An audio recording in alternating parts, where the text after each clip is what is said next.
Honourable Simon Power. Mr Chairman, just to conclude this debate, I would make a couple of comments in respect of Part 4 and in particular the amendment by Leanne Dalzell to delete Clause 54 from the bill.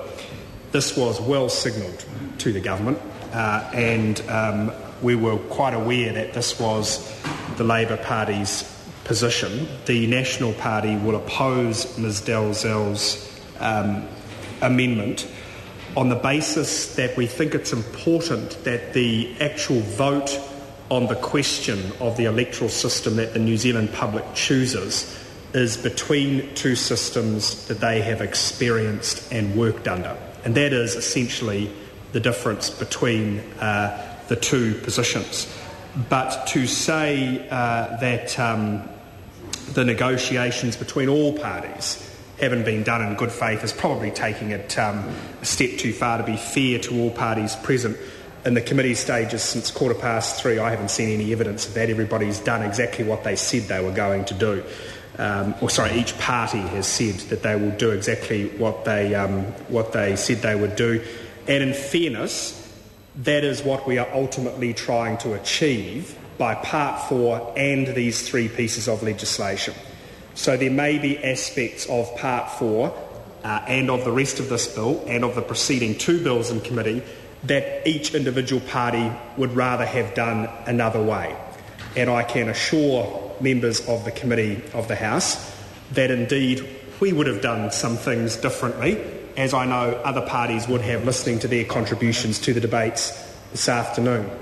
But in the end, Part 4 and the rest of this legislation has to do one thing, and that is to endure beyond the change of governments where we get ourselves as a parliament and a country into a situation where a winning political party forms the view that their might makes them right.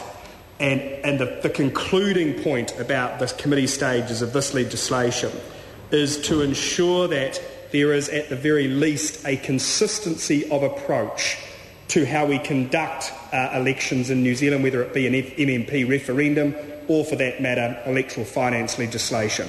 There are aspects of all of this legislation parties would do differently, but the nature of broad consensus for this sort of work to endure is that we all have to come short slightly of what we would each individually as parties regard as an ideal position. So to that end, National won't be supporting the amendment as tabled by Ms Dalzell, and I'm looking forward to the conclusion of this debate, the third readings tomorrow, and Christmas. Right, so we'll put the questions, and the first one is the typescript amendment in the name of the Honourable Leanne Dalzell to omit Clause 54. The question is the amendment be agreed to. Those of that opinion will say aye. Contrary, no. No. Noes, have no. Party vote? We'll have a party vote. Clerk will conduct one. New Zealand National? 58 votes opposed. New Zealand Labour? 42 votes in favour. Green Party? 9 in favour. Act New Zealand? 5 votes opposed. Maori Party? 5 votes opposed. Progressive? 1 in favour. United Future? 1 vote opposed. Honourable Chris Carter.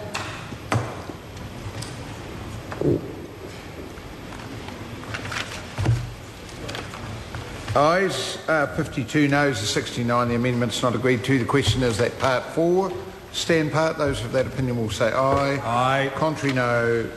The Part 4 is agreed. The question is that Schedule 1 stand part. Those of that opinion will say aye. Aye. Contrary, no. The ayes have it. Party vote. The clerk will conduct a party vote.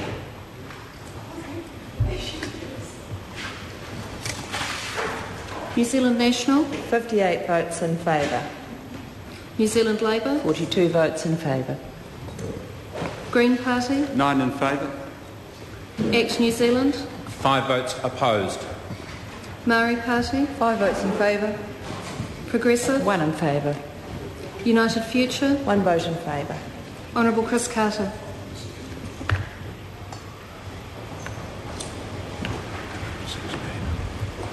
The ayes are 116, the noes are 5. Schedule 1 will stand part. The question now is that Schedule 2 stand part. Those of that opinion will say aye. Aye. Contrary, no. The ayes have it. The question is that Schedule 3 stand part. Those of that opinion will say aye. Aye. Contrary, no. The ayes have it. The question is that Clause 1 stand part.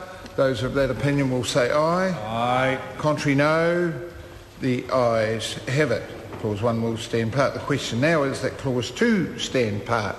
Those of that opinion will say aye. Contrary, no.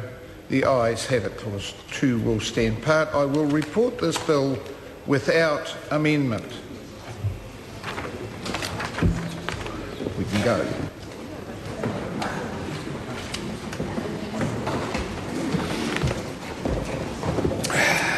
Members, the House has resumed. Mr Chairman. Mr Speaker, the committee has considered the Electoral Finance Reform and Advance Voting Amendment Bill and reports it with amendment. The committee has also considered the Parliamentary Service Amendment Bill and reports it without amendment, and the committee also considered the Electoral Referendum Bill and reports it without amendment. Mr Speaker, I move that the report be adopted. The question is that the report be adopted. Those of that opinion will say aye. Contrary will say no. The ayes have it. The bills are set down for third reading next sitting day. Leader of the House, the Honourable Jerry Brownlee. Mr Speaker, I